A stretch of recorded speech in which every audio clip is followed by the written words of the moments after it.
Okay so welcome to सही मजो। सो ये है problem series part 5। So I hope यार जो पिछले का 4 पार्ट था वो सब देख चुके होंगे, ठीक है। तो इसमें भी काफ़ी अच्छे प्रॉब्लम डिस्कस करने वाले हैं और आई थिंक ये अब तक का बेस्ट पार्ट होना चाहिए। तो मेरा पर्सनल फेवरेट है क्योंकि बहुत मेहनत से अच्छे अच्छे क्वेश्चन जो हमको लगे वो चुन के पिक किए। सो आई होप अच्छा लगेगा। सो स्टार्ट करते हैं। तो पहला प्रॉब्लम क्या है, find the value of the integral. यहाँ पे लिमिट है 1 to infinity box of 3x upon box of x factorial dx, जहाँ पर ये जो बॉक्स है वो क्या है बेसिकली ग्रेटेस्ट इंटीजर फंक्शन, ठीक है। तो जब भी दिया ना हो कि बॉक्स क्या है तब तक उसे इसको जीआईएफ नहीं मानना है, ठीक है। तो यहाँ दे रखा है तो उसको मानेंगे कि जीआईएफ है। तो इसको टाइम दो आई गेस 10 to 15 मिनट्स, यही आइडियल टाइम रहता है मैक्सिमम क्वेश्चन का। इसको पहले ट्राई करो सॉल्व करने का, एंड अगर नहीं होता है तो फिर थोड़ा हिंट लेना एंड देन फिर ट्राई करना वापस है, ठीक है। अच्छा प्रॉब्लम है, काफ़ी कुछ सीखने को मिलेगा।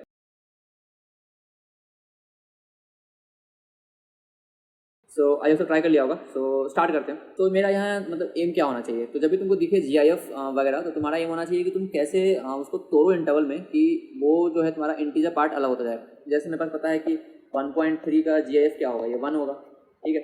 तो फिर 2.3 का क्या होगा जी आई एफ, ये 2 होगा।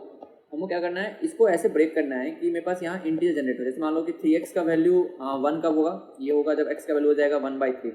इसका मतलब अगर मेरा x का वैल्यू 1/3 से छोटा होगा तो वैल्यू मेरा बॉक्स 3x का क्या होगा, 0 होगा, क्योंकि मेरा 3x छोटा आएगा 1 से, बॉक्स 3 जाएगा। उसके बाद फिर मेरा x का वैल्यू, यहाँ देखो 3x का वैल्यू 2 कब होगा, ये होगा जब x का वैल्यू हो जाएगा 2/3। इसका मतलब मेरा अगर x का वैल्यू 1/3 और 2/3 के बीच में, मतलब 1/3 के इक्वल हो सकता है या 20 से छोटा हो सकता है। तो इसका मतलब क्या हो गया कि मेरा वैल्यू यहाँ पे मतलब 3x का वैल्यू क्या हो गया, इसका मतलब छोटा हो गया 2 से, बड़ा हो गया 1 से। तो इसका वैल्यू क्या हो जाएगा, बॉक्स 3x का वैल्यू ये हो जाएगा तुम्हारा 1 के बराबर, ठीक है। तो मतलब हमको ऐसे इंटरवल तोड़ने हैं जिसमें कि मेरा ये जो बॉक्स 3x है ये इंटीजर आता जाए, मतलब ये मेरा एम होना चाहिए। ऐसे ही तोड़ा जाता है। वैसे तुमको बस देखना है कि जो लिखा हुआ है ये कब कब इंटीजर बनेगा। तुमको 3x का वैल्यू 1, फिर 3x का वैल्यू 2, फिर 3x का वैल्यू 3, ऐसे करके तुमको देखते जाना है कि कहाँ पर तुम आ रहा है ये इंटीजर पार्ट आ रहा है, वहाँ तुमको ब्रेक करना है, ठीक है। और यहाँ पे दिक्कत क्या है कि यहाँ ऊपर भी बॉक्स है नीचे भी बॉक्स है, दोनों बॉक्स दिख रहा है। तो तुम दोनों पे चेक कर लो। यहाँ तक दिख रहा है कि x कब का होगा, जब x का वैल्यू 1 होगा, फिर x का वैल्यू 2 होगा, x का वैल्यू 3 होगा। लेकिन दिक्कत क्या है कि जब 3x को देखोगे तो 3x का हो रहा है x का वैल्यू 1/3 हो रहा है, फिर जब x का वैल्यू 2/3 हो रहा है, फिर x का वैल्यू जब तुम्हारा हो जाएगा 3x का वैल्यू तुम्हारा 3 कब होगा, जब x का 1 हो जाएगा, यानी कि 1 हो जाएगा। यानी कि दिख रहा है कि इसमें छोटे हैं, यहाँ पे जो x का इंटरवल है वो 1/3 2/3 छोटा है। यानी कि अगर मान लो यहाँ माने x को 1, x को 0 माने, यहाँ माने x को 1, तो ये डायरेक्टली जो बॉक्स x है वो यहाँ पर 1 होगा जाके। लेकिन यहाँ पर 2 और नीचे में टर्म्स है जहाँ पर ये बॉक्स 3x 1 हो रहा है, इस मतलब इंटीजर आ रहा है इसका। तो इसका मतलब है कि हमको ब्रेक करना होगा on the basis of box 3x, ठीक है। तो आइडिया कहाँ से आएगा कि किसको करना है, तो देखो कि कौन छोटा है, जिसका इंटरवल छोटा है उसके हिसाब से ब्रेक करोगे तुम। तो तुम्हारा इस पूरे इंटरवल में तो बॉक्स x का वैल्यू चेंज नहीं हुआ ना, लेकिन इसका वैल्यू 2 बार चेंज हो गया, तो हमको उस हिसाब से तोड़ना होगा छोटे वाले के हिसाब से। तो हम तोड़ेंगे बॉक्स 3 के हिसाब से। तो यहाँ लिमिट ब्रेक कर लेते हैं। तो 1 को हम ले सकते हैं 3/3, एंड फिर 3/3 से 4/3, 4 से 5/3, 5/3 से 6/3। ओके, अब अगर मेरा x बिलोंग कर रहा है 4/3 से 3/3 के बीच में, ठीक है। इसका मतलब मेरा 3x बिलोंग कर रहा है 3 और 4 के बीच में, तो मेरा इजीली दिख रहा है कि इंटीजर आ जाएगा मेरे पास 3। फिर यहाँ पे क्या होगा, 4/3 और 5/3 होगा तो मेरा हो जाएगा 4, फिर 5/3 6/3 हो जाएगा 5। इस तरह से मेरा ब्रेक हो गया। अब नीचे क्या है, नीचे देख लो 3/3 कितना 1 हो गया, 1 से मेरा जा रहा है 1.33 समथिंग हुआ ना, इसका बॉक्स क्या होगा 1 होगा। फिर यहाँ देखो 4/3 भी 1 पॉइंट समथिंग होगा और ये भी 1 पॉइंट समथिंग होगा, इसका मतलब यहाँ वैल्यू 1 ही आएगा। फिर यहाँ वैल्यू 1 ही आ रहा है, फिर यहाँ 2 आ रहा है, यहाँ 2 आ रहा है। फिर नीचे और जाएंगे 8/3 और 9/3 में, ये दिख रहा है कि ये 3 होगा, ये 2 पॉइंट समथिंग होगा, यानी कि वैल्यू 2 हो जाएगा, 2 फैक्टर आ जाएगा, ऐसे चलता जाएगा, ठीक है। तो छोटे वाले इंटरवल के हिसाब से हम इसको ब्रेक कर लिए, यहाँ पर बस ये आ गया। अब आगे क्या करना है, पहले हम इसको जनरलाइज कर लेते थोड़ा सा, जो लिखा हुआ है इतना सारा इंटीग्रल्स को पहले समय से फॉर्म में ले आते हैं। तो कैसे करेंगे, तो सिग्मा r = 3 to infinity करेंगे। तो पहले ये लिमिट देखते हैं कैसे है। तो वो दिख रहा है कि यहाँ पर सब में बाई थ्री यानी बाई थ्री से सब में आ जाएगा, ऊपर नीचे दोनों एंड वाले में है ये चीज़। अब उनको यहाँ देखना है, यहाँ पे 3 है, यहाँ 4 है, फिर यहाँ 4 है तो यहाँ 5 है, मतलब यहाँ पे अगर r है तो यहाँ पर r+1 है, ठीक है। तो लिमिट पहले तुमको जनरलाइज करना है, तो लिमिट जनरलाइज कर दिए। अब हमको यहाँ पे देखना है इस हिसाब से यहाँ पे क्या हो रहा है। यहाँ ध्यान दो, यहाँ अगर 4 है तो यहाँ 3 है, यहाँ 5 है तो यहाँ 4 है, यहाँ 6 है यहाँ 5 है, यहाँ 7 है यहाँ पे 6 है। इसका मतलब यहाँ पर अगर r+1 है तो यहाँ r लिखा हुआ है, जितना है उससे कम यहाँ पे चाहिए हमको, ठीक है। यहाँ पे दिख गया ये चीज़। अब नीचे देखो ये कैसे आएगा, 1 फैक्टोरियल कितना बार आएगा कैसे पता चलेगा, तो 1 फैक्टोरियल 3 बार आया है, 2 फैक्टोरियल भी 3 बार आया है। लेकिन आगे हम चेक करेंगे तो जरूरी नहीं कि 3 बार ही आएगा। तो चेक करोगे तुमको दिखेगा कि ये बराबर हो रहा है बॉक्स r/3 फैक्टोरियल के, ठीक है। मतलब कि यहाँ पे वैल्यू क्या आएगा वो तुमको यहाँ चेक करना है। यहाँ देखो अगर तुम चेक करते हो तो यहाँ पे r क्या आएगा, यहाँ पर आएगा 3, यानी कि हो जाएगा बॉक्स 3/3 फैक्टोरियल हो जाएगा 1 फैक्टोरियल, ठीक है। फिर बॉक्स 4/3 ये भी हो जाएगा फैक्टोरियल, हो जाएगा 1 फैक्टोरियल। फिर यहाँ बॉक्स कितना है 5/3 ये भी हो जाएगा 1 फैक्टोरियल। फिर यहाँ देखो बॉक्स 6/3 ये हो जाएगा तुम्हारा 2 फैक्टोरियल। तो तुम्हारा इसके हिसाब से ये बैठ रहा है, तो तुमको यहाँ पे 3-4 टर्म और निकाल के तब चेक करना है। हर बार हमेशा 3-3 टर्म होना जरूरी नहीं है, ठीक है। सो यहाँ तक हम इसको ब्रेक कर दिया। अब मेरा सिग्मा कहाँ से कहाँ जाएगा, तो मेरा आर की वैल्यू स्टार्ट हुआ 3 से, तो 3 से लेके इनफाइनाइट तक टर्म्स है, तो इनफाइनाइट तक जाएगा। यानी कि ये मेरा हो गया जनरलाइजेशन, यानी कि समेशन जो था मेरे पास पूरा, इसको हम जनरलाइज कर दिए सिग्मा और इंटीग्रेशन में। अब यहाँ पे हम लगाएंगे प्रॉपर्टी 0 to 1 वाला, तो हम बता चुके हैं, जो नहीं देखा देख लेना वीडियो, यहाँ पे दे देंगे आई बटन में लिंक। उसमें क्या होता है 0 to अगर a to b मेरे पास fx dx है, तो इसको हम लिख सकते हैं इंटीग्रेशन में b minus a integration 0 to 1, फिर हो जाता है f of b minus a into x plus a dx, ये प्रॉपर्टी है। तो ये लगाओगे यहाँ पर तो क्या होगा r प्लस 1/3 माइनस r/3, ये हो जाएगा कितना 1 हो जाएगा, ठीक है। और 0 to 1 यहाँ प्रॉपर्टी लग गया, और ये हो जाएगा r प्लस 1/3 माइनस r/3 हो जाएगा 1/3। एंड यहाँ पर ये चूंकि वेरिएबल नहीं है ना एक्स के रिस्पेक्ट में, तो इसको बाहर ले सकते हैं, तो बस आ गया 0 से 1 इंटीग्रेशन dx 1 हो जाएगा। तो बस यहाँ पास क्या 1/3 बाहर ले लो, ये हो जाएगा सिग्मा r इक्वल टू 3 से इन्फिनिटी r अपॉन r/3 का GIF का फैक्टोरियल। अब यहाँ पर दिमाग लगाओ कैसे होगा ये। तो पहले क्या करते हैं, जब भी कुछ समझ में आया ऐसा, तो तुम क्या करो कुछ टर्म्स लिख के देख लो। यहाँ कुछ टर्म्स लिख के देखते हैं, तो क्या आ रहा है 3 फैक्टोरियल 4 फैक्टोरियल 5 फैक्टोरियल। तो जो वहाँ बोल रहे थे कि कैसे ब्रेक करना है, वो यहाँ पर तुम देख सकते हो। यहाँ तुम ब्रेक कर लोगे इस चीज़ को, यहाँ पे कुछ हम लिख के देख लिए। अब ध्यान दो, मेरे पास 1 फैक्टोरियल है, यहाँ पर 2 फैक्टोरियल है, यहाँ पर 3 फैक्टोरियल है, ऐसे चलता जाएगा ये। तो यहाँ हम पहले जो कॉमन डिनोमिनेटर वाला उसको एक जगह कर लेते हैं, तो बस ऐसा आ जाएगा 12/1 फैक्टोरियल 21/2 फैक्टोरियल 30/3 फैक्टोरियल। अब यहाँ पर हमको इसका निकालना पड़ेगा कि इसको हम कैसे लिख सकते हैं आर के टर्म्स में, ताकि हम सिग्मा लगा पाएँ। तो हम एक वीडियो बनाए थे मेथड ऑफ डिफरेंस करके, तो उसका भी लिंक देंगे यहाँ पर। तो उसमें बताया था कि कैसे निकालते हैं, अगर एक्स्ट्रा पर दिया हुआ तो उसका जनरल टर्म कैसे निकालते हैं। तो यहाँ पर टर्म क्या दिया हुआ है 12 21 30 39, फिर दिया हुआ है फिर डिफरेंस, तो 9 9 9, फिर डिफरेंस को 0 आ गया, यानी कि हमारा फर्स्ट ऑर्डर डिफरेंस में काम बन जाएगा मेरा। तो टी आर क्या होगा, वो होगा 12 प्लस फिर ये 9 इंटू r माइनस 1/1 फैक्टोरियल, और यहाँ से निकाल जाएगा 9r प्लस 3। तो जो नहीं देखा वो देख लेना, उससे काफ़ी जल्दी सॉल्व हो जाएगा ये सब प्रॉब्लम, जिसमें डायरेक्टली निकालना पड़ता है उनको आर टर्म। तो यहाँ से मान लीजिए आर टर्म है वो है 9r प्लस, चेक कर लो। रखेंगे मान लो यहाँ पर 1, तो 9 1 12 हो गया, 2 रखोगे तो 18 21 हो गया, 30 रखोगे तो 30 आ गया, ठीक है। ये दिख भी रहा है इजली यार, यहाँ से कि 9 में 3 जोड़ते जा रहे हैं, 9 के मल्टीपल्स में, तो आता जा रहा है। ऑब्जर्व कर पास बहुत अच्छा है, नहीं तो भाई ये मेथड है, जनरल मेथड कैसा भी होगा तो निकाल सकते हो इसे, ठीक है। अब यहाँ तो काफ़ी सिंपल हो गया, ये हो गया 1/3 sigma equal to 1 to infinity 9r plus 3/r factorial, ठीक है। अब यहाँ पर इसको हम ब्रेक कर लेते हैं पहले। तो यहाँ पर ब्रेक की क्या 9 बाहर आ जाएगा, r अपॉन r फैक्टोरियल कितना हो गया r minus factorial plus thrice of sigma 1/r factorial. अब यहाँ पर तुमको यूज़ करना पड़ेगा, जब भी तुमको दिखे फैक्टोरियल और डिनोमिनेटर में फैक्टोरियल हो और जा रहा हो इन्फिनिटी तक तुम्हारा लिमिट, तो गारंटी है कि उसमें पक्का कहीं ना कहीं यूज हो रहा होगा एक्सपोनेंशियल का, या तो वीएन में लग रहा होगा तो एक्सपोनेंशियल यूज हो रहा होगा। तो यहाँ वीएन में लग नहीं पाएगा, यहाँ पर कोफिशिएंट अलग अलग है, तो दिख रहा है r माइनस 1 है, लेकिन वही दिक्कत है यहाँ पर ये कोफिशिएंट सेम नहीं है, तो यहाँ पे नहीं लगा पाएंगे इसको। तो हम यूज कर लेते हैं एक्सपांसन का। तो ई का पावर एक्स क्या होता है 1 plus x 1 factorial by x square by 2 factorial, ऐसा चलता जाएगा। तो ये हो जाएगा 1/3। अब यहाँ से कर लो, ये हो जाएगा 9 times of e plus thrice of, एक टर्म मिसिंग है तो e माइनस 1, यहाँ पे सॉल्व कर लो, आ जाएगा ये 4e माइनस 1। तो ये तुम्हारा हो गया इंटीग्रल का आंसर। तो काफ़ी सिंपल क्वेश्चन है, अगर इसको पार्ट बाय पार्ट में ब्रेक करते जाओगे तो काफ़ी इजीली सॉल्व हो जाएगा, ठीक है। तो स्टार्ट हमेशा वही से करना है, छोटा वाले इंटरवल में तुमको ब्रेक करना है इसको, ताकि ये इंटीजर आता जाए, एंड देन फिर बस तुमको भाई इसको जनरलाइज करना होता है। ये स्टेप बस यही है, यहाँ तक लिख लो, फिर इसको जनरलाइज कर लेना इस फॉर्मेट में। यहाँ तक आ गया तुम्हारा 50% काम हो गया। फिर सिंपल तुमको वही लगाना है, हमेशा जीरो वाला प्रॉपर्टी लगाओगे, तुम्हारा ये जो लिमिट है ये कैंसिल होकर सिंपल कॉन्स्टेंट में आ जाएगा, एंड देन इसका सिग्मा करना होगा। सिग्मा वही है, एक्सपैंड कर लो टर्म्स को, देन देख लो कैसे बिहेव कर रहा है वो, ठीक है। ऐसे एक बार देख लेना, यहाँ पे मेरे ख्याल से ये 1 फैक्टोरियल 3 बार आ रहा है, 2 फैक्टोरियल 3 बार आ रहा है, 3 फैक्टोरियल 3 बार आ रहा है, शायद 4 फैक्टोरियल 3 बार ही आ रहा होगा, तो शायद ज़रूरत नहीं था इस चीज़ का, जो यहाँ हम किए हैं बॉक्स r/3 फैक्टोरियल। ये बार चेक कर लेना कि शायद 3 बार आ रहा होगा, तो शायद ये यूज़ ना करना पड़े, ठीक है। ओके, चलते हैं क्वेश्चन नंबर 2 के ऊपर। सो क्वेश्चन नंबर 2 एक काफ़ी अच्छा क्वेश्चन है, मतलब इस one of the best question होगा ये मैट्राइसेस और लिमिट्स को जहाँ मर्ज किए हैं। तो इसमें टाइम दो 15 to 20 मिनट्स, ठीक है। काफ़ी अच्छा क्वेश्चन है, एंड देन आना सोल्यूशन देखने के लिए।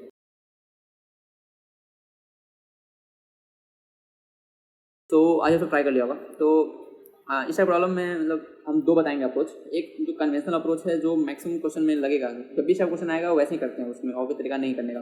दूसरा एक अलग तरह का मेथड है रेफरेंस यूज़ करके, तो दोनों करेंगे डिस्कस। तो स्टार्ट करते हैं। तो पहला क्या है मेथड, कन्वेंशनल अप्रोच क्या है। कि जब भी तुम्हारे पास ऐसा दिया हो ना, कुछ मैट्रिक्स दिया हो और कुछ पावर n रेज का रखा हो, ठीक है, तो तुम्हारा एम क्या होना चाहिए, तुम इसको ब्रेक करो, मतलब जो तुम्हारा ए मैट्रिक्स है उसको तुम ब्रेक करो एक मैट्रिक्स बी में प्लस आइडेंटिटी मैट्रिक्स में। तो काफ़ी ईजी है, कोई दिक्कत नहीं है। यहाँ से ए में से माइनस करो आइडेंटिटी मैट्रिक्स को, तो बी आ जाएगा। अब इसको तुम ब्रेक कर लो, तो मान लेते हैं जो ये गिवन मैट्रिक्स है ये मेरे लिए बी हो गया, ठीक है, बी हो गया मेरे लिए। तो बी को हम ब्रेक कर दिए एक मैट्रिक्स, ये मान लो सी हो गया, और ये तुम्हारा हो गया यहाँ पे ये सॉरी आइडेंटिटी मैट्रिक्स हो गया, ये तुम्हारा हो गया सी। तो तुम ब्रेक कर दिए इसे दो में, यानी कि बी इक्वल टू हो गया आई प्लस सी। अब अगर हम बी का पावर एन रेज करते हैं तो क्या हो जाएगा, आई प्लस सी का पावर एन रेज हो जाएगा, और बी का पावर एन क्या है, वो मेरा ए मैट्रिक्स है दे रखा है तुमको, यानी कि ए इक्वल टू आ गया आई प्लस सी का पावर एन, ठीक है, यहाँ तो हो गया।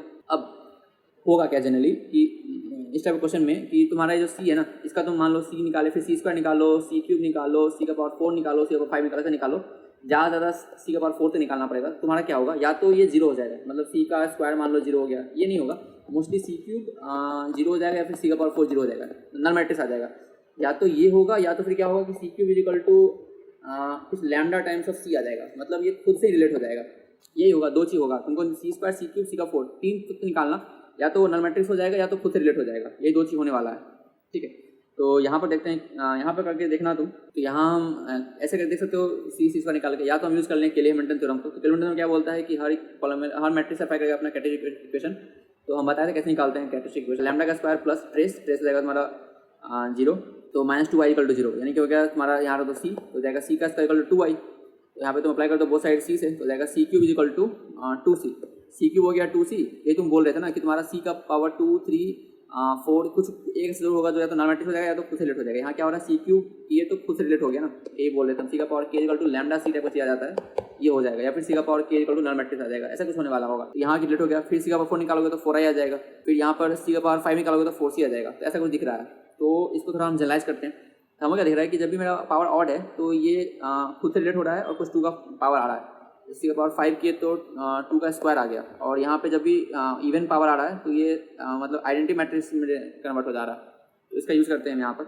तो सी का पावर 2 के, यानी इवन के लिए क्या दिख रहा है हमको कि आई आएगा, और यहाँ पर जितना यहाँ लिखा हुआ है वही चीज़ यहाँ आ रहा है, तरह से यानी 2 का पावर के आ रहा है वैसे। ये देखो यहाँ पे क्या होगा, सी ऑफ 2 इंटू 2, ये हो गया तुम्हारा 2 का पावर 2, इसे तुम करोगे सी इंटू 2 इंटू 3, ये हो जाएगा सी मतलब 2 का पावर 3 इंटू आई। तो यहाँ से ये हो गया, और यहाँ से तुम यहाँ देख लो तुम्हारा ऑड वाले में क्या दिख रहा है, ऑड वाला तो ईजी देखना, 3 है तो 2 आ रहा है, मतलब बेसिकली 2 के प्लस 1, 2 के प्लस 1 में के का वैल्यू अगर 1 रखते हैं तो यहाँ पर मेरा 1 ही आ रहा है पावर में। फिर यहाँ पर अगर हम 2 के प्लस 1 है तो के इक्वल टू 2 होगा, 2 रखेंगे तो पावर 2 यहाँ से आ रहा है, तो यहाँ से दिख रहा है सी का पावर 2 प्लस 1 हो जाएगा 2k सी। तो ये हम जनरलाइज कर दिए, 2-3 टर्म और लिखना तुमको दिया जाएगा पैटर्न, कोई दिक्कत नहीं है यहाँ पर, ठीक है। अब यहाँ पर मेरे पास जो ए था वो क्या था, basically A was I plus C का पावर एन, तो बाइनोमियल से खोल दो, NC0i plus NC1c plus NC2c square ऐसा होता जाएगा, ठीक है। अब यहाँ पर तुम्हारा जो प्रॉपर्टी था वो यूज़ कर लो, एंड यहाँ पर तुम इवन वालों को एक जगह ले लो और लोग एक जगह ले लो, तो बस क्या आ जाएगा, आइडेंटिटी मैट्रिक्स का कॉमन कहाँ से आएगा, इवन वालों में से, यहाँ से आई कॉमन ले कितना हो गया, NC0 NC2 इंटू 2 फिर NC4 2 का स्क्वायर तो चलता जाएगा, और यहाँ हो जाएगा सिर्फ यहाँ तो तुम सी कॉमन ले सकते हो पूरे में से, तो बस ये बचेगा, तो ये जाएगा NC1 plus twice NC3 plus 4 NC5 चलता जाएगा।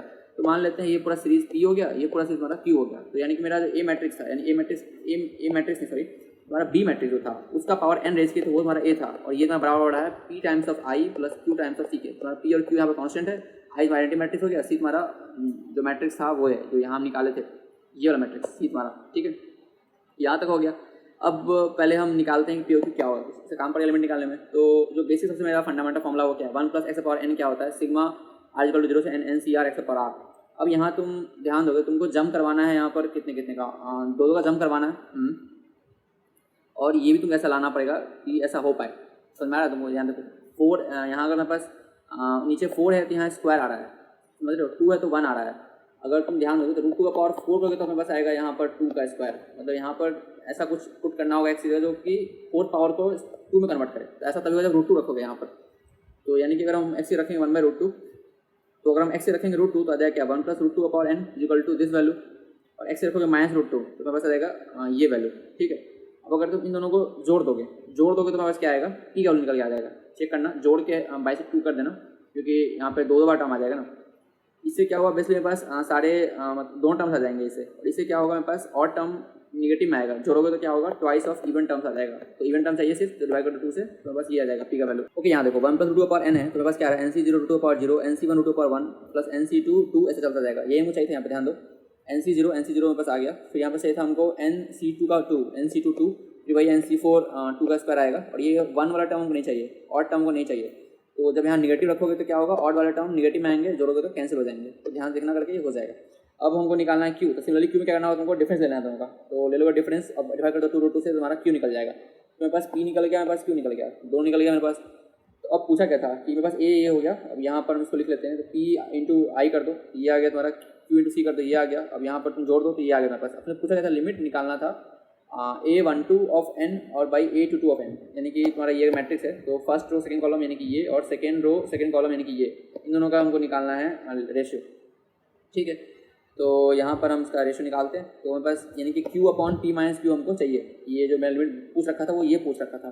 तो अब यहाँ हम क्या कर रहे हैं, जो यहाँ पर 1 माइनस रूट 2 का 1 प्लस रूट 2 है, इसको हम अल्फा मान रहे हैं। ऐसा क्यों मान रहे हैं, ध्यान दो, ये वैल्यू 1 से बड़ा होगा और ये वैल्यू छोटा है 1 से, निगेटिव है लेकिन छोटा है ना, हाँ, और 1 प्लस रूट 2 से बड़ा है। अब यानी कि मतलब नीचे क्वांटिटी 1 से बड़ा है, ऊपर क्वांटिटी छोटा है 1 से, यानी कि जो रेशियो होगा वो क्या होगा, छोटा होगा 1 से, और निगेटिव है इसलिए मॉड ले लेंगे यहाँ पे। तो मॉड अल्फा हम बोल सकते हैं छोटा होगा 1 से। हाँ, अब ध्यान दो, अगर हम लिमिट लेते हैं n इंटू इन्फिनिटी पर, तो हम क्या ले सकते हैं इस पूरे वैल्यू को, Q upon P minus Q को 1 माइनस अल्फा का power n, root 2 times 1 plus alpha का power n minus 1 minus alpha power n।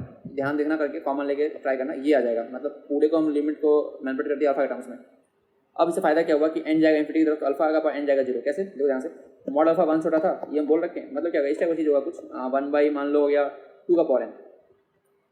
मतलब कि मेरा जो अल्फा है वो छोटा है ना 1 से, इसका मतलब अल्फा मान लो 0 1 कुछ बिलोंग कर रहा है, मॉड ले रहे हैं तो अब इसमें तुम पावर रेस करोगे n, तो क्या होगा, कुछ 1 बाई फ्रैक्शन का 1, मतलब 1 बाई समथिंग होगा, उसका पावर n रेज होगा, ये बड़ा होगा 1 से, और इन्फिनिटी तरफ जाएगा, इन्फिनिटी तरफ, यानी पूरा जाएगा 0 की तरफ। ये हो गया, तो बस ये पता है।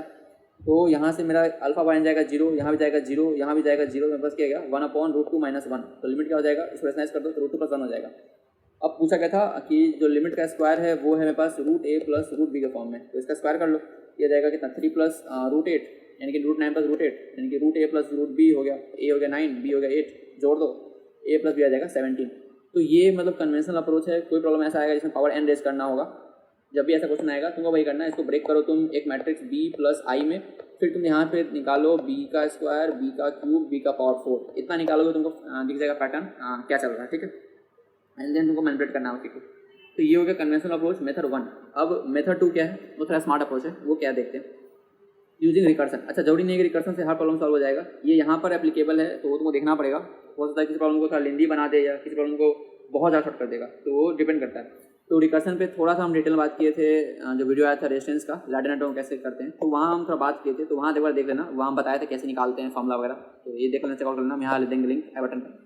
तो मेरे पास ए मैट्रिक्स दिया हुआ था क्या, ये बी मैट्रिक्स का पावर n, ठीक है, यानी कि ए का पावर n, ठीक है, लिखा हुआ है।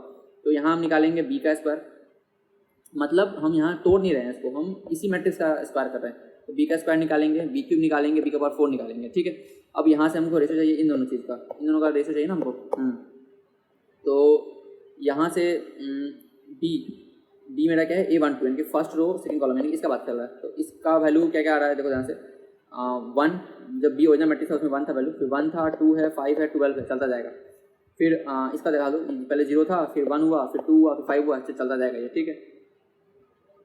अब यहाँ हम आगे बढ़ें तो हम क्या देख सकते हैं कि जो bn प्लस 1 है, bm किसको मान रहे हैं, इसको बोल रहे हैं, यानी कि A12 वालों को हम bn से डिनोट कर रहे हैं, nth मैट्रिक्स, nth पावर जब रेज करेंगे उसके लिए। तो bm प्लस 1 दिख रहा होगा कि twice of cn plus 1 by cn है, n ग्रेटर इक्वल टू 1। तो इसको चेक करते हैं, तुम n को रखो 1, तो कितना हो जाएगा, twice of c2 plus c1, ये हो जाएगा हमारा b2 के बराबर। अब c2 क्या है मेरे लिए, c2 मेरे लिए है 1, तो 2 इंटू 1 प्लस c1 क्या है 0, यानी कि 2, और मेरा b2 क्या है 2। तो ये बैठ रहा है, चेक कर लेना, हर जगह फॉलो होगा ये, चेक कर लो इसको। तो हो जाएगा c3 is equal to twice of c2 plus c1। तो c2 क्या है मेरे लिए, c2 इज 1, तो 2 हो जाएगा, प्लस c1 हो जाएगा 0, और cm प्लस 1 क्या है, यानी कि n रखोगे तुम 2 हो जाएगा 3, यानी जाएगा 2 बराबर आता है, ठीक है। तो चेक कर लेना, दोनों वेरीफाई हो जाएगा।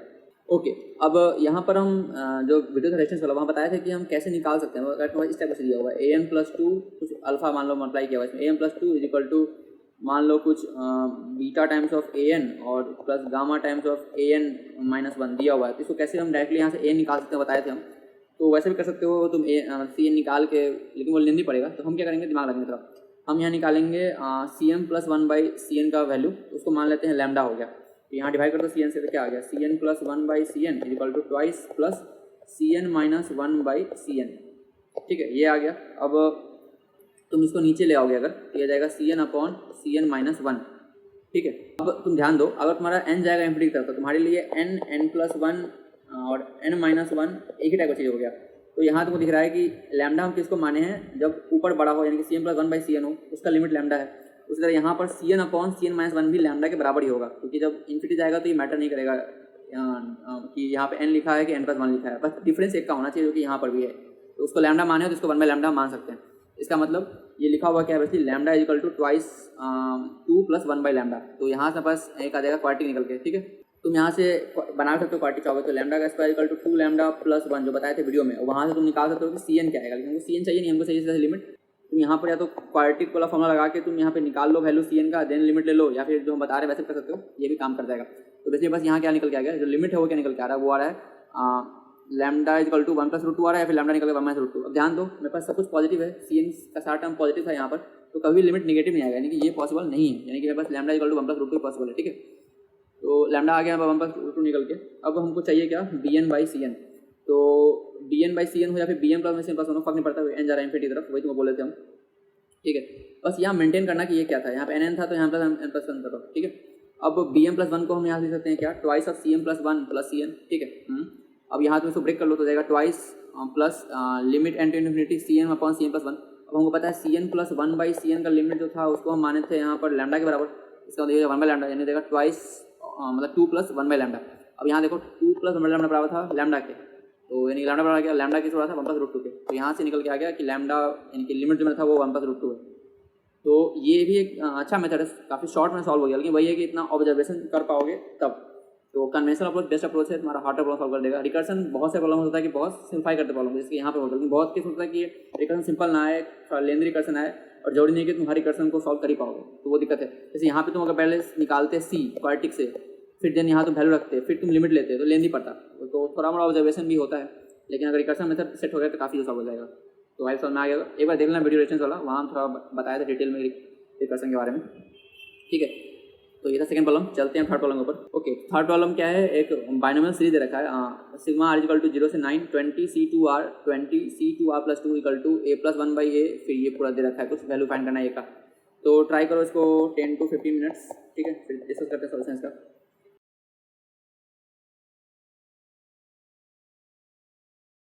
तो मेरे पास सम क्या दे रखा है, सम दे रखा है मेरे पास 20c0 20c2 फिर 20c2 20c4 20c4 26 प्लस ऐसा करते करते 20c18 20c20, यानी मेरे पास यहाँ पर सब में पावर 20 है ऊपर में, 20c0 ये, एंड देन मेरे पास यहाँ पर दो का डिफरेंस है, 0 2 है 2 4 है, मैं सारा इवन है मेरे पास और दो का डिफरेंस में है, तो ये मेरे बेसिकली लिखा हुआ है सीरीज।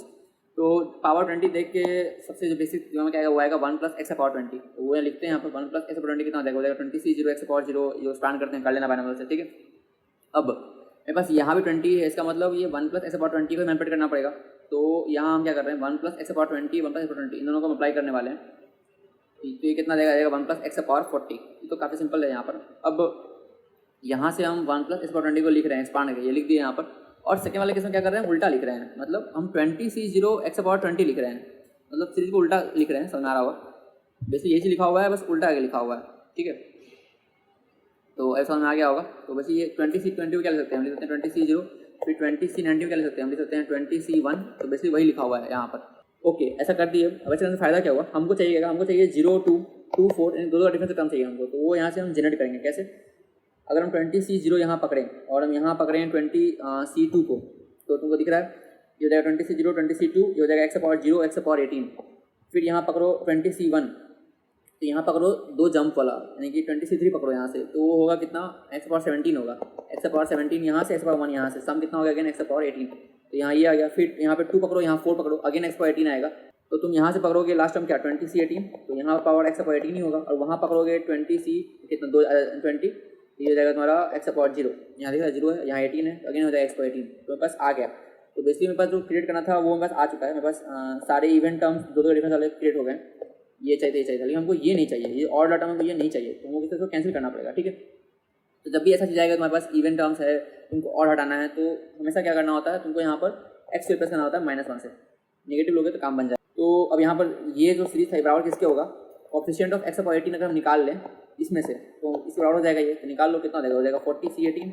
सिंपल था ये। तो इसमें पास क्या है, इवन भी है ऑड भी है, हमको सिर्फ इवन चाहिए। यहाँ ना इवन टर्म्स हमको चाहिए, ऑड हमको नहीं चाहिए, ऑड हमको कैंसिल करना है यहाँ से।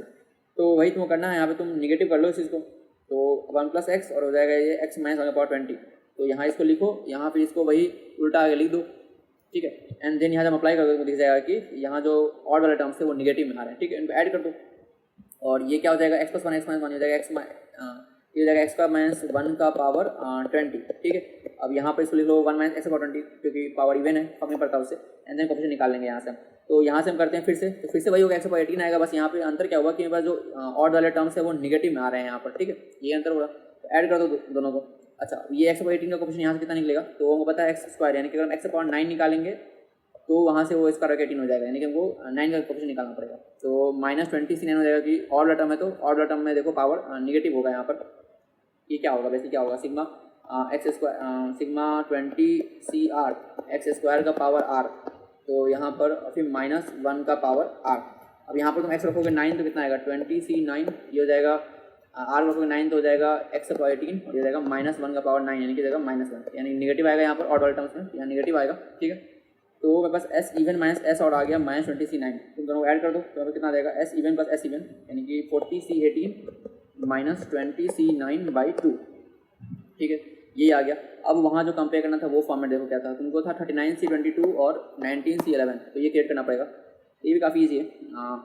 तुम यहाँ क्या करो, पहले इसको एक्सपांड कर लो, यानी कि तुमको 39 लाना है, यहाँ पर 40 हटाना पड़ेगा, तो 40 × 39 फैक्टर लिख सकते हैं यहाँ पर हम।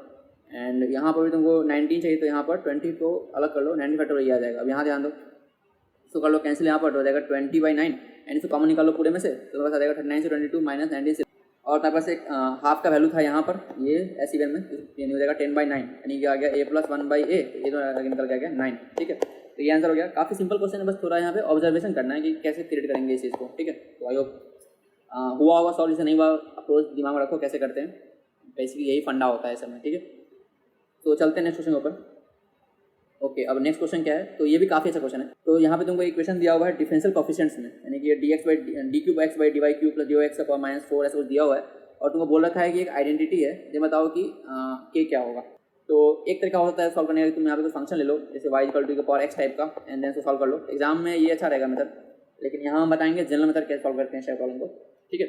सो ट्राई करो 10 मिनट्स तक, देन देखना सॉल्यूशन। तो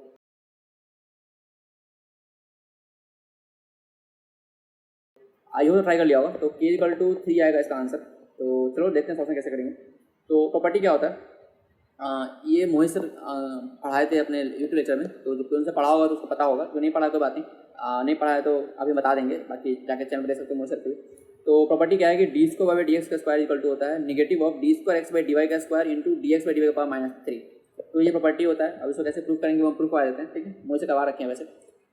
तो ये सबसे फंडामेंटल चीज़ पता होगा सबको कि dy/dx होता है 1/dx/dy, और इसको भी सकते हैं तो कितना dx/dy का पावर -1। ये सबसे फंडामेंटल चीज़ है, ये पता होना चाहिए। तो अब यहाँ से आगे बढ़ेंगे हम, कैसे करेंगे वो देखते हैं। हमको निकालना क्या है d²x/dy², तो ये क्या हो गया, बेसिकली क्या हो गया d(dy)(dx/dy), नहीं हम ये ऑपरेटर लगा रहे हैं इसके ऊपर, तो ये हो जाएगा मेरा d²/dy², तो ये लिख दिया बेसिकली। अब dx/dy को हम क्या लिख सकते हैं, उसको हम लिख सकते हैं dy/dx का पावर -1, ये उल्टा भी वैलिड है ना, तो ये हो गया। अब यहाँ पर इसको लगा दो प्रॉपर्टी, तो कैसे लगाओगे, तो चिन्ह लगाओ, तो पहले हो जाएगा ये लिखा हुआ वैसे x/n टाइप का चाहिए, तो कितना होता है n⁻⁻1, तो यहाँ पे -1 इंटू x/n−2, यानी हो गया dy/dx का पावर -2, एंड देन इसको करो डिफरेंशिएट अगेन, तो dy/dx, ठीक है। अब यहाँ पर जो dy/dx लिखा हुआ है, इसमें यहाँ हम कुछ कर नहीं सकते बेसिकली y के टर्म्स में, तो क्या करेंगे, यहाँ हम अप्लाई कर देंगे ऊपर नीचे dx से, यानी कि d/dx एंड देन ये चीज़, एंड देन dx ऊपर में एंड देन dy नीचे में, ये चीज़ करना चाह रहे हैं हम। तो ये बस लिखा हुआ था, इसको ऐसे रहने दिए, यहाँ वही किए dx नीचे अप्लाई, ऊपर में अप्लाई, और dy। अब ये क्या हो गया तुम्हारा, ये हो गया तुम्हारा अगेन d²/dx², ये हो गया d²/dx², और ये क्या हो गया dx/dy, यहाँ से क्या बोल सकते हैं हम कि dy/dx का पावर -1 हो जाएगा, तो ये यहाँ पर आ गया। इन दोनों का कंबाइन कर दो, ये क्या हो गया dy/dx का पावर -3, और ये हो गया d²/dx², ये नेगेटिव रहेगा। अब इसको थोड़ा रीअरेंज कर लो, तो बस आ जाएगा कि d²/dx² नेगेटिव ऑफ dx/dy का पावर -3 और d²x/dy²। एक बार देख लेना अच्छे से फिर से क्या हम बोले, कुछ नहीं किया, बस ये इस चीज़ को यूज़ किया और चिन्ह लगाया है, बस यही किया, ठीक है। इसमें तो हाई ऑर्डर भी जा सकते हो, पावर 4 पावर 5 में जा सकते हो, उतना जरूरत है नहीं, इससे ज़्यादा पूछना नहीं चाहिए, फिर पूछा तो तो ये बस डेराइव वगैरह रिलेशन मेरा। अब इसका यूज़ करना है बस यहाँ पर, तो यहाँ पावर 4 तक गया है, तो देखते हैं कैसे करें। ओके, सो डेराइव वगैरह रिलेशन तो काफ़ी सिंपल था, बस यहाँ जो ये प्रॉपर्टी है इसको मैनिपुलेट किया हम, और ये प्रॉपर्टी मैनिपुलेट किया और चेनो लगाए हैं, बस यही करना है यहाँ पर, ठीक है। अब देखते हैं क्वेश्चन कैसे यूज़ करेंगे इसको। तो कमिंग टू क्वेश्चन क्या था, हमको निकाला था D cube X by D Y cube. तो अगेन ये क्या होगा, D D Y of D square D Y square. अब ये हम निकाल चुके हैं यहाँ से, पुट कर दो यहाँ पर, ये आ गया। अब तो लगाना पड़ेगा वही चेन रूल। तो पहले क्या करते हैं हम, इसको ले लेते हैं कांस्टेंट, तो negative of D square by D X square. अब इस पे लगाते हैं यहाँ पर, तो D D Y of D X by D Y का होल क्यूब, ठीक है। एंड फिर माइनस, फिर यहाँ पर तुम्हारे पास ये क्या हो जाएगा, इसको ले लो कांस्टेंट यानी कि डी एक्स डी वाई का होल क्यूब, एंड फिर हो जाएगा D D Y of D square by D X square, ठीक है। अब यहाँ पर इस पे लगाओगे कैसे, तो तुमको लगाना है तो क्या करोगे, यहाँ हो जाएगा एक्स अपॉन एन यानी क्या होता है N X to power N minus one, यानी कि 3 को बाहर लो, D X power 2 and then against का डेरिवेटिव यानी कि D D Y of D X D Y, ठीक है। फिर माइनस, अब ये ऐसे नहीं रहेगा। अब यहाँ तुमको करना है इसका डेरिवेटिव। फिर अगेन प्रॉब्लम क्या हो गया कि यहाँ पर हम कर नहीं पाएंगे इसको वाई के एस्पेक्ट में, क्या करो डी एक्स अप्लाई कर दो और डिवाइड कर दो, तो D D X of this value into D X by D Y, तो इसको अलग कर लिए, ये आ गया D D X of D square by D X square, ठीक है। अब ये तो पता है क्या हो जाएगा, D cube Y by D X cube, ये मालूम हो गया। इन दोनों कंबाइन कर दो, ये आ गया तुम्हारे पास। अब यहाँ देखो क्या हो, यहाँ पास क्या है D D Y of D X by D Y, तो यहाँ वाई वाई सेम है ना, यहाँ ध्यान रखिए ये सेम होना चाहिए बस। तो यहाँ अगर ये सेम है तो इसको अंदर पुश कर सकते हैं, तो अंदर पुश कर दो इसको, तो क्या हो जाएगा, ये हो जाएगा D square X by D Y का स्क्वायर, यहाँ पे दिया हुआ है, एंड देन मेरे पास ये था डी एक्स डी वाई का होल स्क्वायर, तो ये बस आ गया यहाँ तक, ठीक है। अब यहाँ पे आगे क्या करेंगे वो देखो, तो तुम्हारे पास ये क्वांटिटी निकल के आ गया, तो यहाँ पर ये तो ठीक है, ये भी ठीक है। यहाँ हम इसको वापस से जो फॉर्मूला हम डिराइव किए थे, फर्स्ट रिलेशन जो डिराइव किए थे, ये डिराइव किया हुआ था, इससे यहाँ पुट कर दो, इसका वैल्यू निकाल के यहाँ पर पुट कर दो, ठीक है। ये वैल्यू निकल जाएगा यहाँ से, तो ये यहाँ तुम जैसे पुट कर दोगे तो बस ये आ जाएगा, ये वैल्यू आ गया। अब तुम यहाँ पे कंबाइन कर लो, तो डी एक्स डी पावर 3 यहाँ पावर 2 यानी कि हो गया D X D power 5, and then यहाँ पर नेगेटिव नेगेटिव कैंसिल हो गया, thrice of D square by D X square का होल स्क्वायर, दोनों सेम ही है। ये आ गया यहाँ पर minus D X D power 4 और ये चीज आ गया, ठीक है। अब इसको तुम थोड़ा कंपेयर करोगे, जो तुम्हारे पास गिवन रिलेशन था यहाँ पर, तो हमको चाहिए था coefficient D by D X power 5 और ये वाला टर्म, यानी कि हमको चाहिए था ये टर्म, तो ये टर्म चाहिए था हमको यहाँ पर, ये वाला टर्म, तो यहाँ से आ गया के इक्वल टू 3, ठीक है। तो ये मेथड हो गया। बेसिक तुमको याद रखना है, तुमको याद रखना है ये रिलेशन, ये तो पता होगा D by D X equal to उल्टा होता है 1 बाई डी एक्स होता है, ये याद रखना है। और अगर तुम्हारे दिमाग में हो पाए तो इसको याद कर लो, नहीं तो तुम आराम से ड्राइव भी कर सकते हो, कोई दिक्कत नहीं है। इसको और बढ़ा सकते हैं लोग, तो तुमको एक बार और डिफिकल्ट करना पड़ेगा, बस वही है, ठीक है। बाकी तुम कोई फंक्शन मान लोगे तो उससे भी काम बन सकता है, एक बार एक्स एंड देन वहाँ भी चेक कर लोगे इससे, तो काम बन जाएगा, वो भी तरीका है करने का, ठीक है।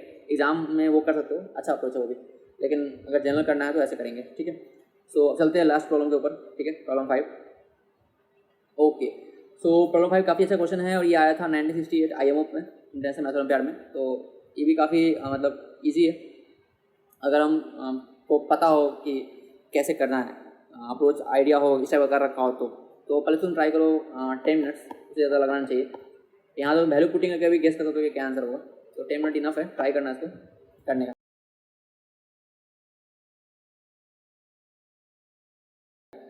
सो स्टार्ट करते सॉल्व करना। तो इसका आंसर है जी आई एफ ऑफ एन। अच्छा, ये जो यहाँ पे दे रखा है ये तुम्हारा जी आई एफ फंक्शन है, बेसिकली बॉक्स ऑफ एक्स है ये बेसिकली, ठीक है।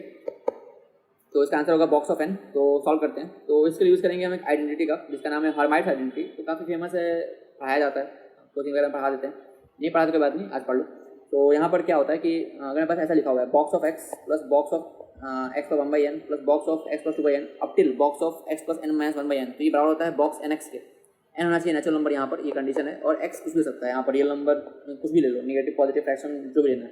तो ये काफ़ी मतलब फेमस आइडेंटिटी है और काफ़ी हेल्पफुल रहता है ये। तो पहले इसका हम देख लेते हैं प्रूफ, ठीक है, तब यूज़ करेंगे इसको, क्योंकि इसकी यूज़ करने के बाद कुछ है ही नहीं क्वेश्चन, मुश्किल से 1 मिनट क्वेश्चन है ये, अगर ये पता है तो यहाँ पर कैसे करेंगे इसको।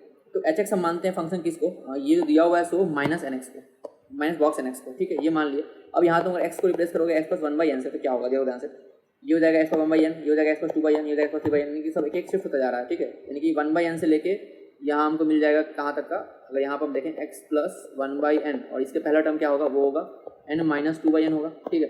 ये क्या हो जाएगा, ये जाएगा x plus n minus 1/n, यानी कि मेरे पास क्या हो गया 1/n से लेके n माइनस 1/n तक सारा टर्म मेरे पास आ गया।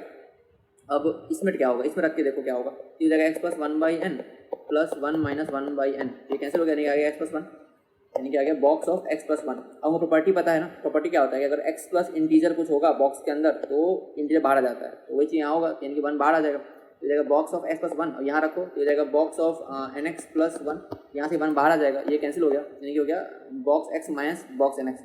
अब यहाँ मेरे पास स्टार्ट हुआ था 1/n से, ये जो हम रखे थे 1/n के बाद ये स्टार्ट हुआ 1/n से, एक जो बॉक्स एक्स पर बचा वो हम यहाँ शिफ्ट कर देंगे, तो यानी कि हो गया बॉक्स एक्स से लेके 1/n तक का n-1 तक n तक सम यहाँ मिल गया और बॉक्स एक्स मिल गया। इसका मतलब क्या होगा कि एफ ऑफ यानी कि जो एच था बेसिकली एच ऑफ एक्स हो गया H of X plus 1/n। हमको पता है ना कि अगर F of X plus T equal to F of X हो जाए तो यानी कि वो क्या होता है, टी होता है उसका टाइम पीरियड, यानी पीरियड हो जाता है, वैसे टाइम पीरियड नहीं पीरियड हो जाता है। तो यानी कि हम बोल सकते हैं कि एच एक्स जो है पीरियडिक फंक्शन है विद पीरियड 1/n, ठीक है। अब फंक्शन एनालाइज करते हैं एक पीरियड के अंदर। अगर एक पीरियड के अंदर जैसे मान लो साइन का ग्राफ है, अगर एक पीरियड के अंदर उसको एनालाइज कर लिए, जैसे मान लो 0 अगर साइन का ग्राफ होता है, तो अगर इसमें जो रेंज होगा वही रेंज पूरे फंक्शन का कंटिन्यू होगा पूरे डोमेन में। तो अगर एक पीरियड में एनालाइज कर लिए तो हम पूरे मतलब रियल एक्सिस के ऊपर हम उसको एनालाइज कर लिए एक तरह से।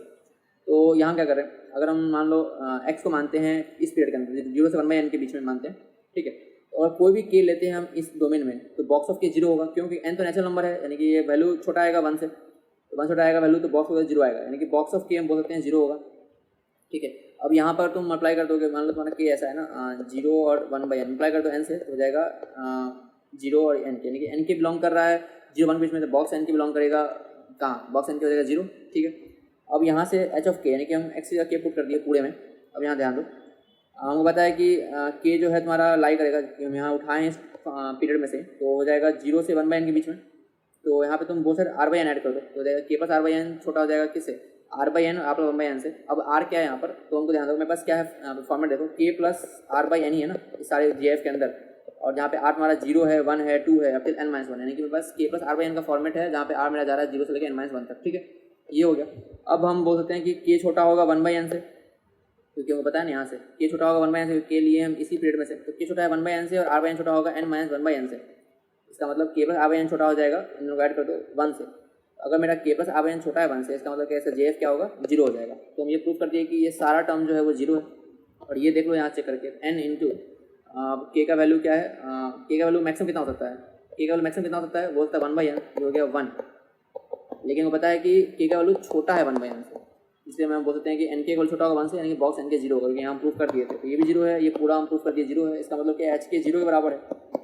अगर एक पीरियड में ग्राफ तुम्हारा ऐसा है, मान लो ये हमारा पीरियड था, यहाँ हमारा ग्राफ 0 है, इसका मतलब क्या है पूरे रियल एक्सिस पे ग्राफ 0 ही होगा। इसका मतलब एच एक्स जो है वो आइडेंटिकली 0 है पूरे एक्स एक्सिस के लिए, यानी कि एच एक्स इक्वल टू 0 है for all X belonging to r, ठीक है। ये तो यहाँ हम प्रूव किए इस पीरियड के लिए। ऐसे हम बोल सकते हैं कि अगर एक फंडामेंटल पीरियड में 0 है, ऐसा मतलब कि पूरे रियल एक्सिस पे 0 होगा वो, ठीक है। तो यहाँ से हम ये प्रूव हो गया कि मेरा ये सही है। अब यहाँ पर देखते हैं मेरा प्रॉब्लम क्या था। प्रॉब्लम था कि मेरा समेशन दिया हुआ था कुछ ऐसा n+2 का पावर k अपॉन 2 का k+1, सेपरेट कर दो तो क्या हो जाएगा half plus n/2 upon k+1, यानी कि समथिंग लिखा हुआ है ये वैल्यू प्लस हाफ लिखा हुआ है। तो अगर हम n=2 के लिए लगाएं अपना हमारे आइडेंटिटी, तो यहाँ पे क्या आ जाएगा box of x plus box of x plus half equal to box 2x, ठीक है। अब यहाँ से हमको चाहिए x प्लस हाफ, तो इसको इधर ले जाओ तो हो जाएगा box 2x minus box x, यानी इसको हम ब्रेक कर सकते हैं, तो ब्रेक कर लो। ये हो जाएगा box of n/2 upon k minus box of n/2 upon k+1। अब तो तुमको दिख गया होगा कि ये बन गया टेलीस्कोपिक, ये हो गया VR, ये हो गया VR+1। यहाँ देखो के में के रखो k+1 तो ये आ जाएगा। तो क्या करना था, ट्रिक क्या होता है, छोटे वाले में रख दो जहाँ स्टार्ट हुआ है, यानी कि r की छोटे वाले में क्या रख दो k 0, छोटा कौन सा है यहाँ पे VR छोटा है, यहाँ रख दो k 0, यानी n/2 अपॉन 0 माइनस बड़े वाले में यानी कि VR+1 में k की रख दो, लास्ट टर्म क्या होगा n मान के यहाँ पे लिमिट टेंड इन्फिनिटी तरफ, तो अगर n जाएगा इन्फिनिटी तरफ वैल्यू जाएगा 0 की तरफ, ये जाएगा 0, ये जाएगा 2 पर 1, यानी कि बॉक्स ऑफ n, यानी कि जो समेशन है इसका आंसर हो जाएगा बॉक्स ऑफ n। तो काफ़ी सिंपल क्वेश्चन है। तो ये जो आइडेंटिटी है ये ध्यान रखना, तो मेंस वगैरह में पूछ देते हैं काफ़ी सारे क्वेश्चन इसके ऊपर, तो ये पता होगा तो डायरेक्टली सॉल्व होगा बहुत इजीली, ठीक है। So that's it for this video. तो आज प्रॉब्लम्स अच्छे लगे होंगे, कोशिश किए थोड़ा वैरायटी ले पाएँ प्रॉब्लम्स के अंदर, ठीक है। तो अपना फीडबैक शेयर कर देना कमेंट में कि और लेवल बढ़ाना है कि ये सही है क्या है जो भी, और टॉपिक हमारा कौन कौन सा फेवरेट है उससे क्वेश्चन लेना है बताना, वो भी हम ले लेंगे, ठीक है। So that's it for this video, thanks for watching, see you in next video.